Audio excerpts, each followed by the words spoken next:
but they turned it around and they came away with their roles. And again, I love that the action of the bench, how they integrated with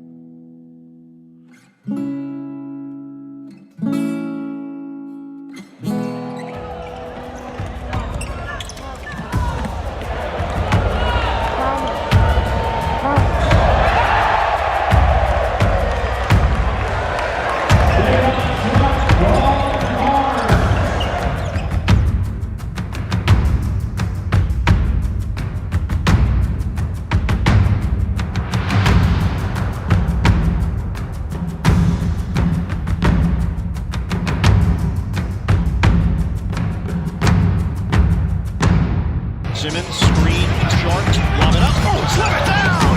Take 2 points off the board. That Claxton bucket was late. Johnson, the dribble drive, rejected by Sharpe.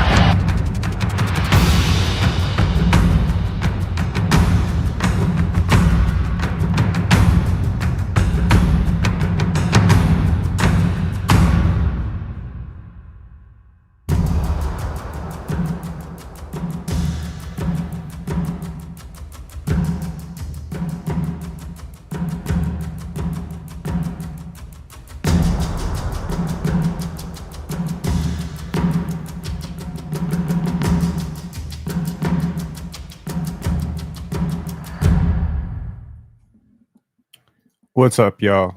We got to talk about Day'Ron Sharpe. Now, a day ago, I said quite confidently that the Toronto Raptors are more than a playoff team. And what I meant by that is they have to start thinking about more than just making the playoffs. Now, I'm not saying it is a done deal that the Toronto Raptors will make the playoffs. Things can go wrong from here until the end of the season. Injury luck has been on the Raptors side. Little bit of schedule luck has been on the Toronto Raptors side in terms of playing teams that were a little bit depleted by injuries. However, I am thinking about the playoffs. I am thinking about the first round. I'm thinking about what if you get past the first round? You're almost certainly going to face a type of team that you can't beat right now. And those teams that you might face in that second round that you won't be able to beat as currently constructed are the Detroit Pistons, the New York Knicks, if healthy, the Miami Heat, and the Cleveland Cavaliers. 4 teams, 4 very beefy centers. Okay. Very strong, hard-nosed, offensive, rebounding oriented centers. Now, the Toronto Raptors, they don't have that player. Currently, your best bet to throw somebody on a Jalen Duren, which is pathetic, is Scotty Barnes. Scotty Barnes has about as much of a chance as keeping Jalen Duren off the glass without picking up 5 fouls as I do of keeping Scotty Barnes off the glass. Okay, that's a stretch. But the truth is that the Toronto Raptors have something real on the line here. And in years past, the Raptors have always made a trade at the deadline. I'm going to let you know, bigs on bad teams are the way to go, typically. Now, the Toronto Raptors have a little bit of a caveat because they play a certain style of offense that not every single player is designed to play. That's why they let Chris Boucher go. That's why they traded away Precious Achiuwa.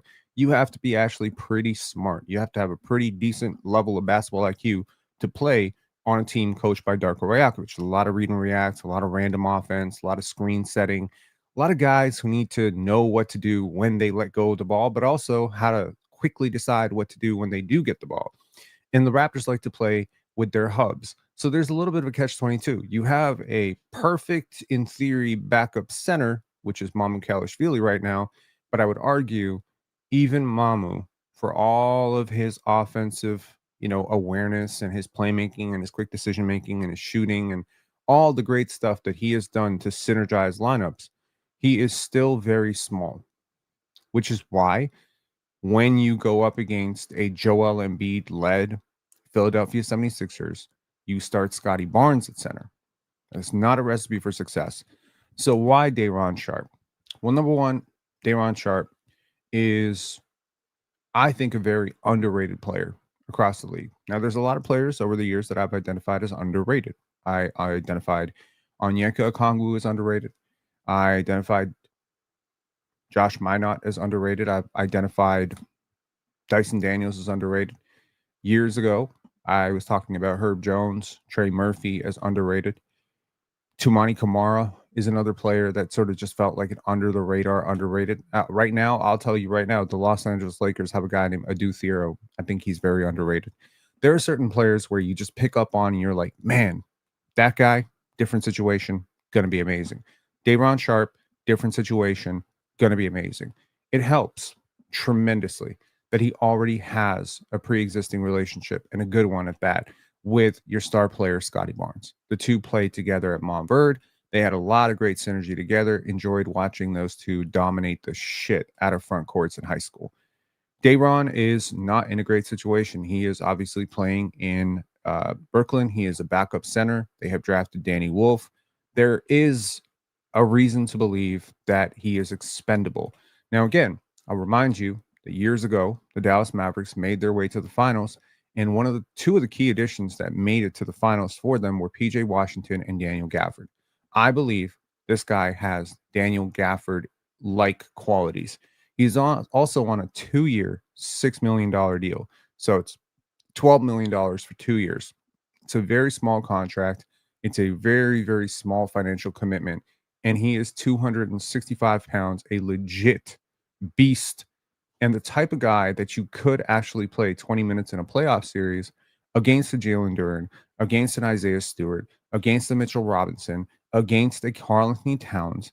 He has just enough mobility on the perimeter to keep with it. It's not that he's some great stretch big or, he's some excellent shooter, but he has enough shooting touch that he's not a complete non-shooter. He has enough passing ability that he's not a complete non-passer. He's a little bit mid across the board, but he is young enough that you could develop him into something more. This is a much better bet than a Khem Birch. This is a much better bet than, frankly, a lot of players, Thaddeus Young, that the Raptors have parsed out first-round picks for. And it just so happens that his $6.2 million salary squeezes very well into your cap sheet. Now, the Raptors are going to make a move. Here are Day'Ron Sharpe's stats. And I have broken this down into, per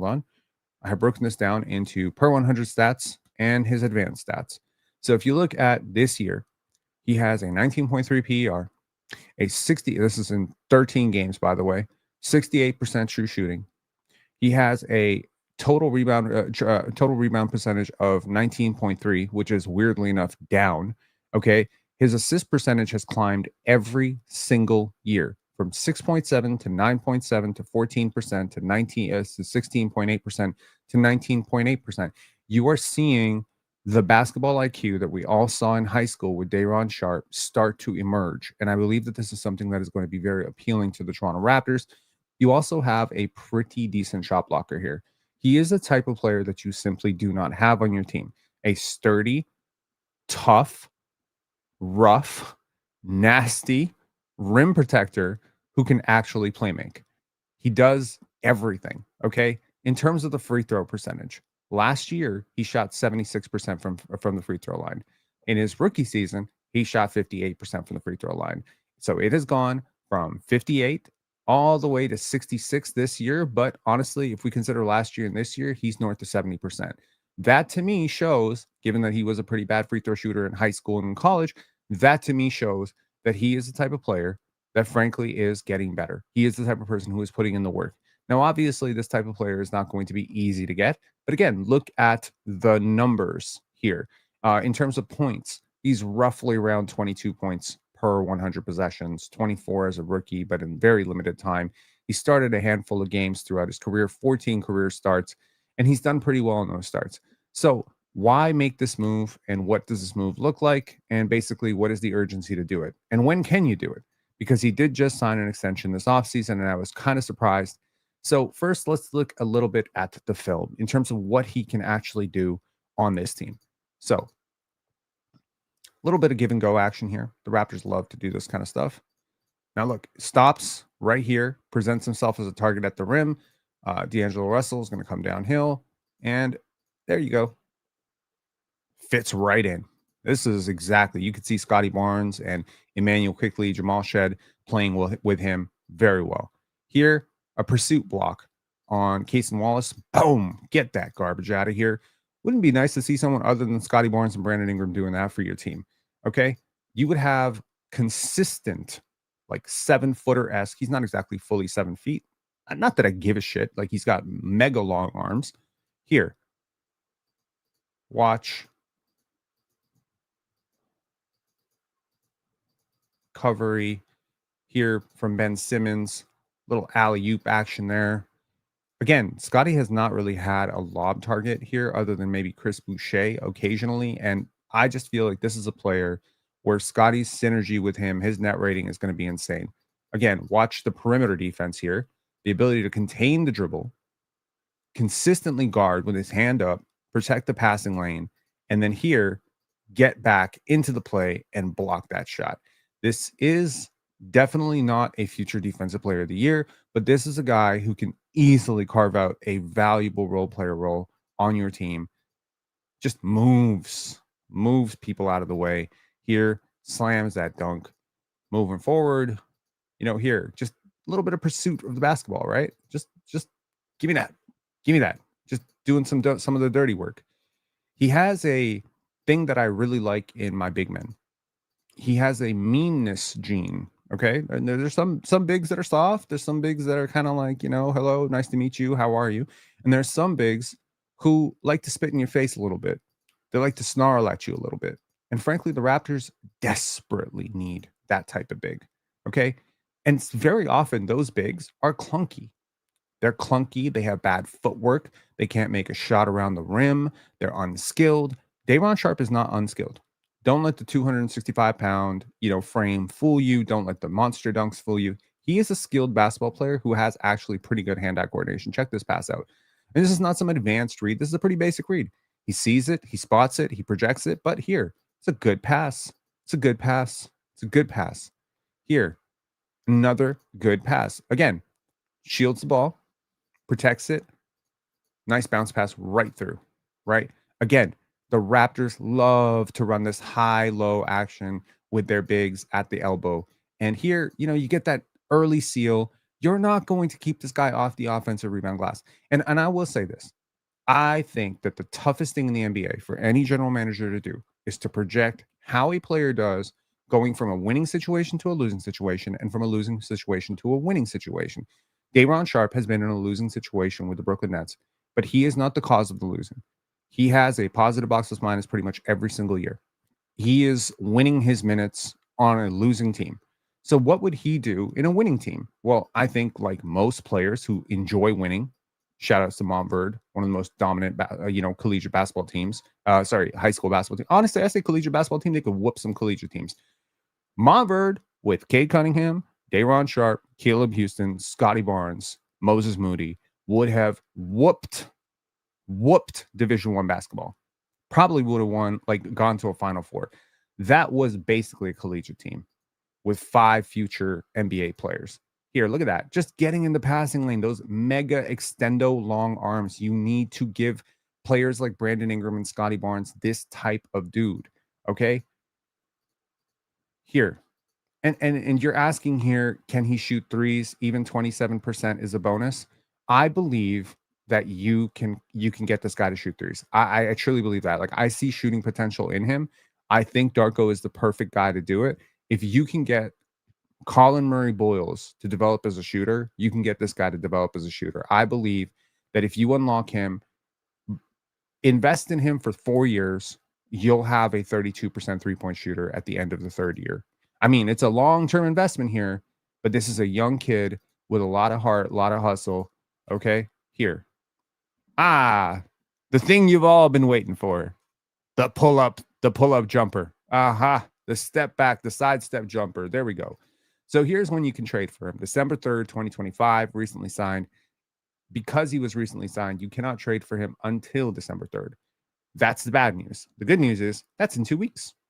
You can make a trade in 2 weeks. And here's the trade that I suggest. Okay. This is a rough outline. Picks can be negotiated, maybe swaps, maybe whatever. But honestly, it's the Nets. So swaps are not going to be that appealing to them. You're the Raptors. Your future firsts are no longer worth what they used to be worth. So, you're not going to get exactly a great premium on your future first, which is why you should not be trading future firsts right now. Can I make a clear case right now? You are currently 9-5 in a very weak Eastern Conference with a pretty clear path to 48 to 50 wins.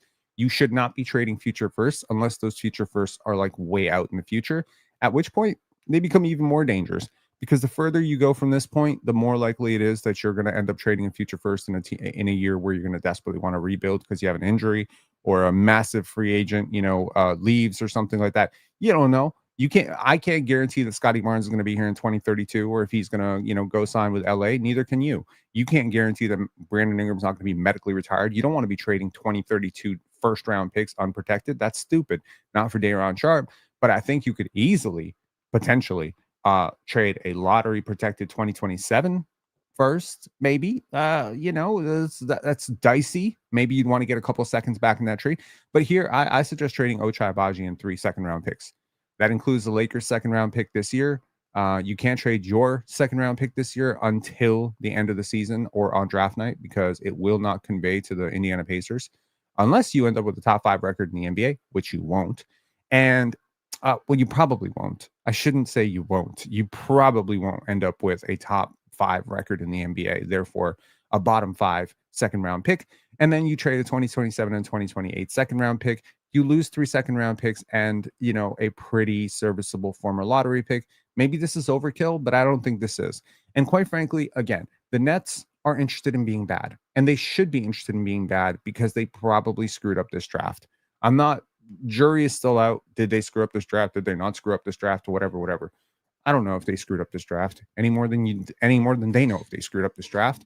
But I think it's fair to say that if you pass up on Derek Queen, if you pass up on Derek Queen and Cedric Coward, and you had 4 or 5 first-round picks in this draft, and you were right in range to get those guys, and you drafted Diego Demon along with 3 other point guards, or 3 other big playmakers, you probably screwed up this draft. Now, will you potentially hit on Nolan Traore? Maybe. Or maybe Nolan Traore's Kobe Buffkin part 2. There's a very strong chance that they missed on 4 out of 5 of these picks. So the point here is, if you're the Nets, you're doing some internal calculus. You've got Michael Porter Jr., you've got Cam Thomas. You haven't made a long-term commitment to Cam Thomas. I think there's a very strong incentive to be bad. Now, maybe some team is going to come calling for Nick Claxton, but I think on December 3rd, a lot of teams are going to call about Day'Ron Sharpe. Now, it also matters to me that there are a lot of teams that perhaps are bad right now that weren't expected to be bad. The Clippers are bad. They don't have a lot of financial flexibility, but they are bad. The Memphis Grizzlies are pretty bad, right? The Phoenix Suns are surprisingly decent. I think the Boston Celtics are pretty mid, and they probably have a strong incentive to want to be bad. Utah is probably winning a little bit too much for Danny Ainge's comfort right now, and probably they are about a week away from pulling the plug on Lauri Markkanen or someone like that. And so, there will be opportunities to maybe make a mega deal, which involves RJ Barrett or Emmanuel Quickley or someone like that. But for now, I would say go get this guy before somebody else does, because when somebody else gets him in a winning context, his price is going to go up considerably. Now, I've said many times that as you win basketball games, the price of your players goes up because they are now associated with the winning, because they are associated as being creators of winning. Scotty Barnes, Emmanuel Quickley, RJ Barrett, Brandon Ingram, all of these guys are worth more on the trade market if you were to ever want to trade any one of them after this last 10-game stretch than they were to start the season. And I think that bodes well for the Raptors. Ochai Agbaji, unfortunately, is shooting 8% from 3, so you're probably going to need to get him back in the lineup, hopefully have a week or 2 of strong shooting.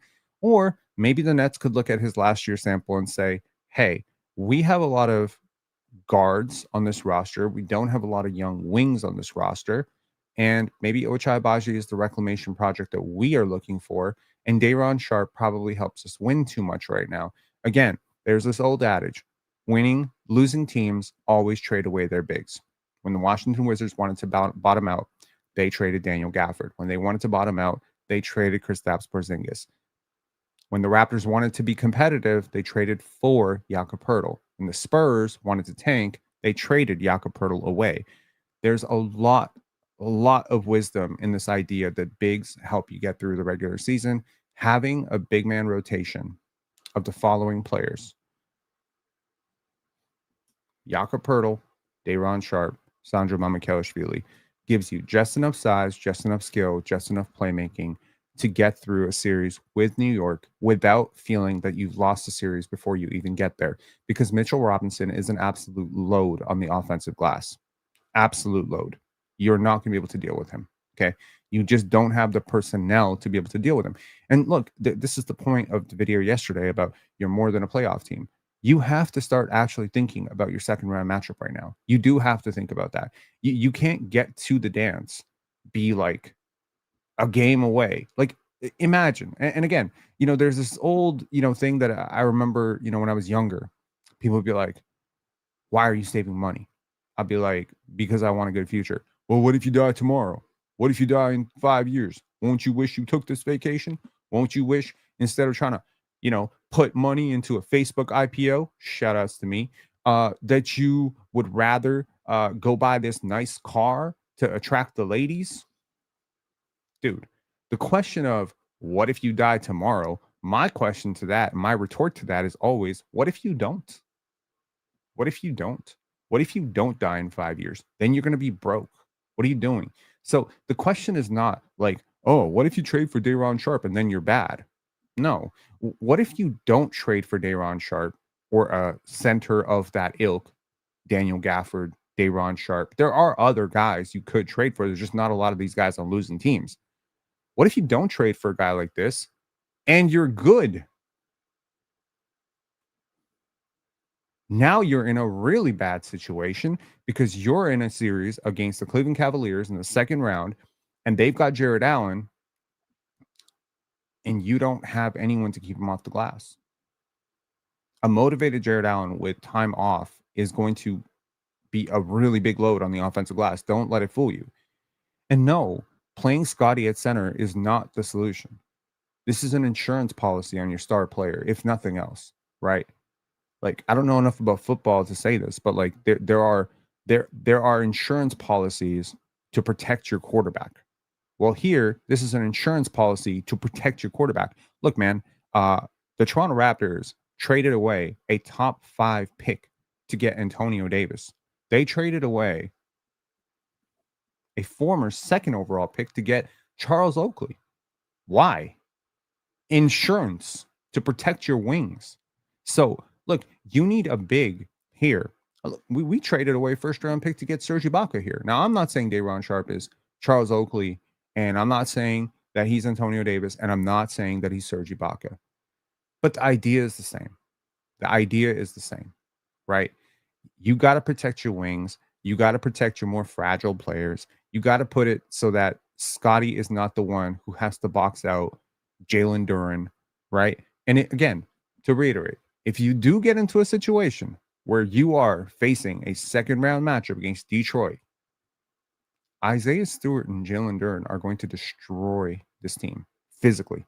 Destroy them. You're going to have half your team on the injury reserve list by the second game of that series. You need someone who can bang with these guys.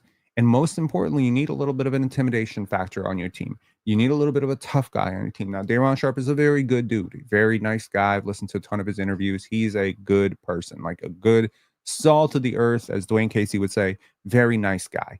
But on the court, he's a bit of an asshole. And I like that. That nastiness streak, that willingness to go to bat, that willingness to set a hard screen, send a message. This is the type of player you need on this team. Dear Bobby Webster, if you haven't already thought of this, my God, man, you're about to lose your job. You need to do this. I promise you it's not going to backfire. I'm not suggesting trading away unprotected first to do it. I understand.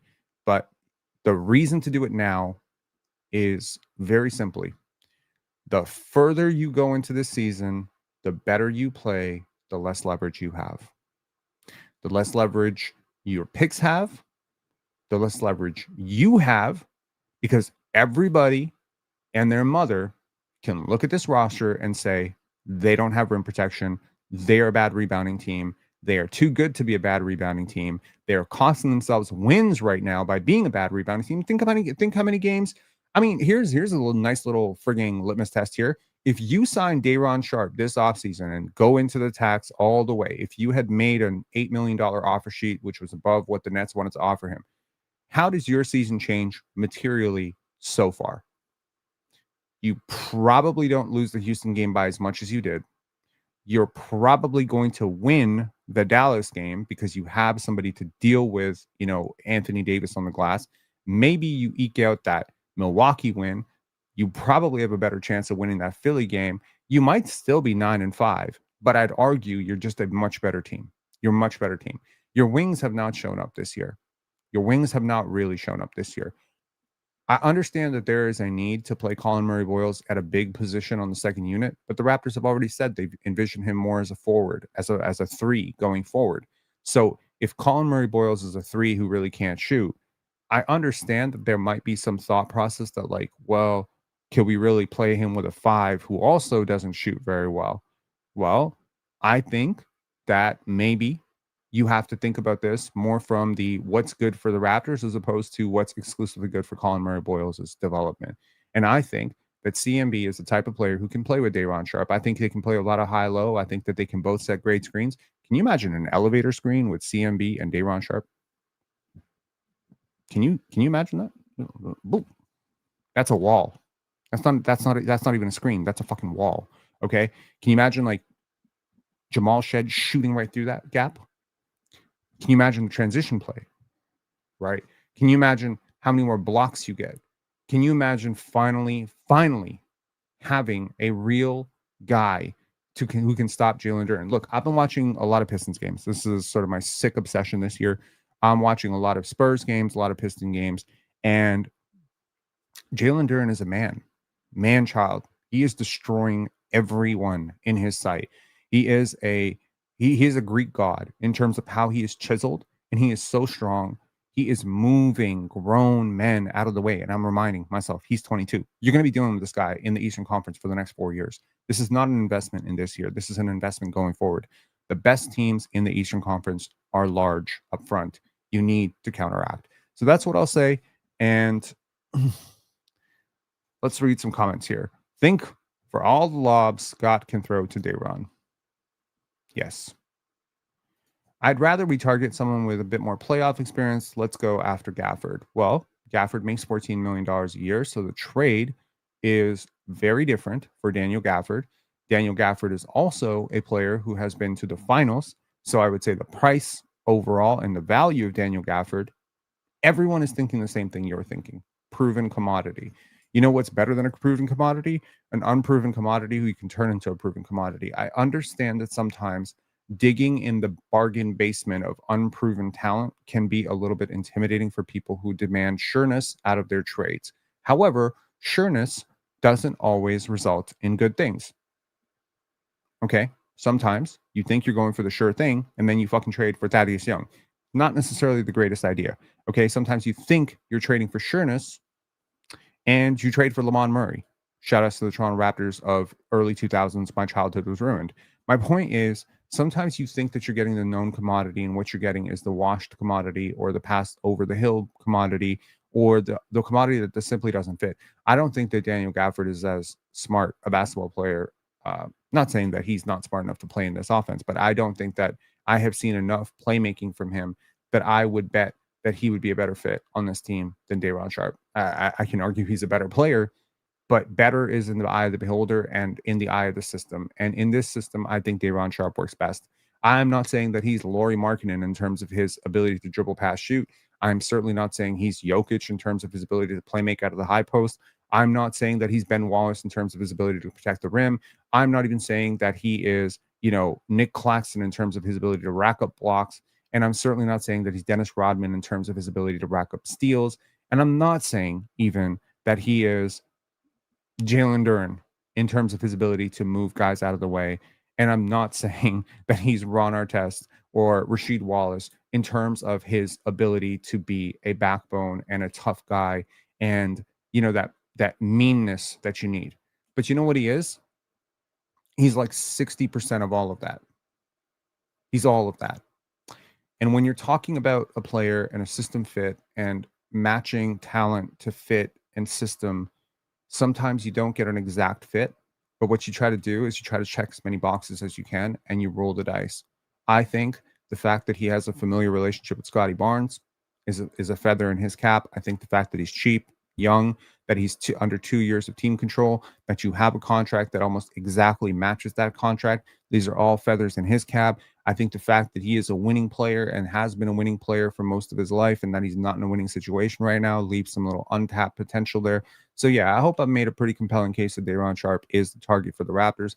I hope we can put this out on social media. I will remind you that a couple of months, actually, it was about 6 months before the Toronto Raptors traded for Jakob Poeltl, there was a podcaster, you might know him, who suggested trading for Jakob Poeltl, and that was me.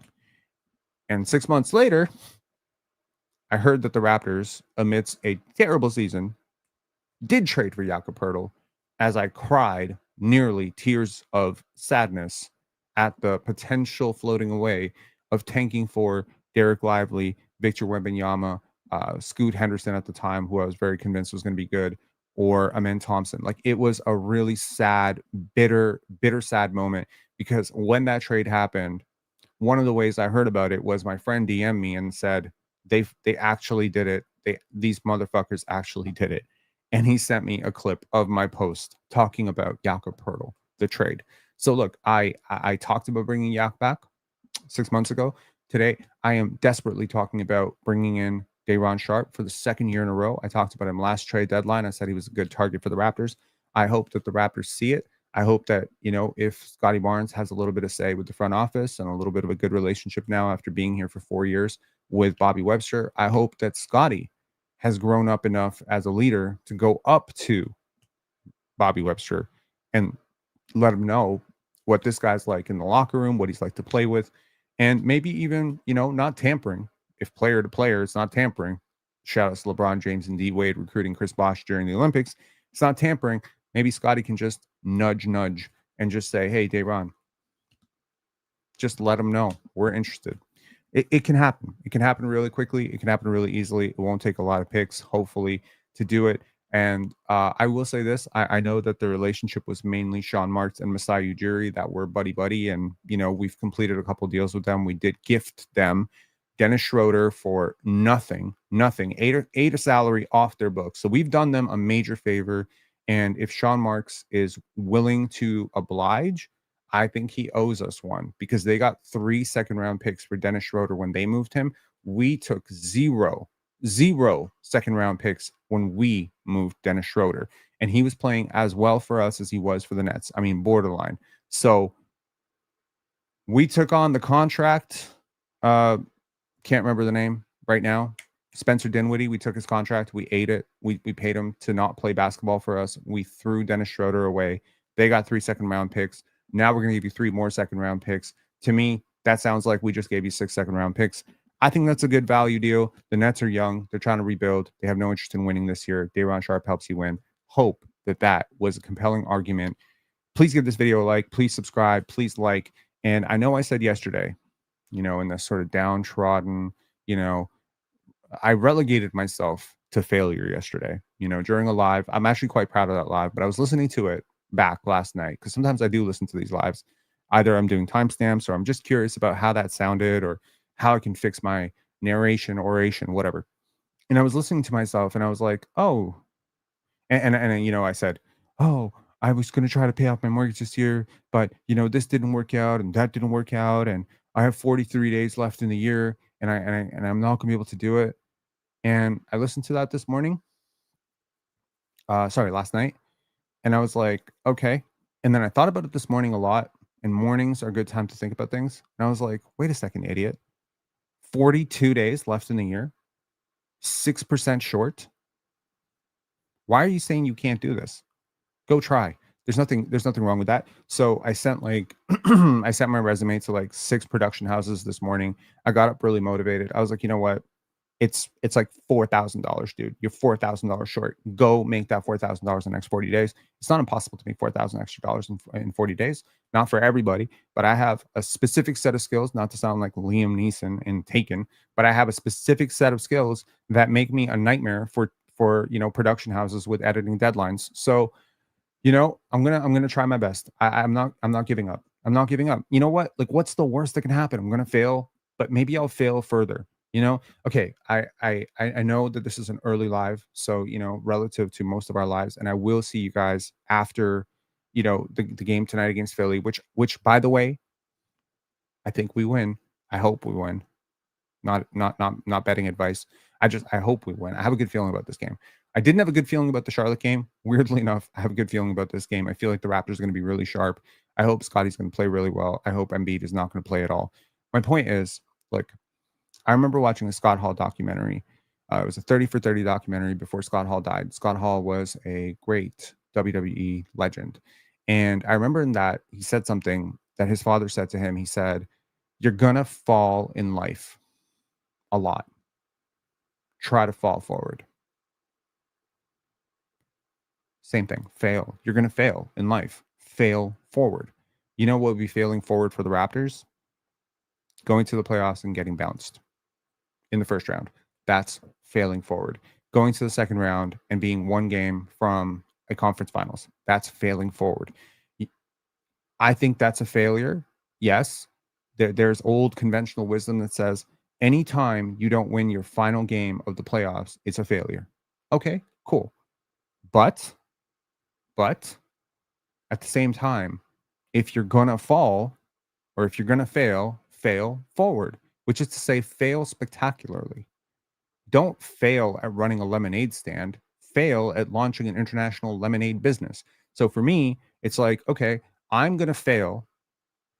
I mean, yesterday I was like, I'm going to fall short of my goal by 5%, but look, I exceeded my goal by 100%, blah, blah, blah, blah, blah, blah, blah. So instead of coping, what I'm going to do is I'm going to try my best to fail as spectacularly as possible, which is to say I'm going to try to fail as best I can. And the best I can do is just to work really, really hard for the next 42 days and to grind out content and to do my best to be on every single PC show that they invite me on and to take every editing gig that I can and to save every penny that I can and probably, not spend very much money on Christmas and just see if by December 31st I can do it, because I have until December 31st to do this. So I'm just like, okay, let's see how far we go. Maybe what happens is I fail, but not by $3,000 or $4,000. Maybe what I failed by is like $500. Well, that's a lot better than failing by $4,000, right? Or maybe, I don't know, I blow myself away and I actually succeed because I get four editing jobs over the next 2 weeks. So you don't know unless you try. The Toronto Raptors have to try. And I think that trying will be getting Day'Ron Sharpe. Talk to y'all later. Please hit like on this video. And CMB doubtful for tonight's game with an MCL sprain. MCL sprain, oof. Oof. That's not good. Raptors is going to go on a win streak and get that money for you. You know what? It's interesting. I don't typically think about how much more revenue there is or ad revenue there is or how many more super chats there are when the team is winning. But yes, clearly, when a team is winning, the average fan base is going to show up more. I will say this though, as a bit of a compliment. It's not a backhanded compliment. It's an actual real compliment to this community. I have not noticed there are certain channels, I'm not going to name names, on this app. They only get mega views after wins. But what I'm thankful for actually is that our community shows up in wins and losses. So maybe there are other podcasts where if after a win, there's like a 200% of what their typical, audience is. For us, loss or win, it's usually like a 30% differential. It's not a big difference at all. So it's pretty cool actually that you guys stick it out through losses. And I think sentimentally, I'm actually proud that this is our community, that this is who we are, that we were sitting there dissecting, random games last year, when the team was out of the playoffs and we were like talking about process and offensive process and discipline against Charlotte in May. Like, I love that about this community. Thank you guys so much for showing up, win, loss, draw. And I think that because you showed up during the losing and you're not a bandwagoner, I feel like the winning is going to mean more to you. I think that concept is lost on a lot of people in today's generation, but I hope it's not lost on you that when you sat through the losing and you invested in the losing, the winning means more. Talk to y'all later. Bye-bye.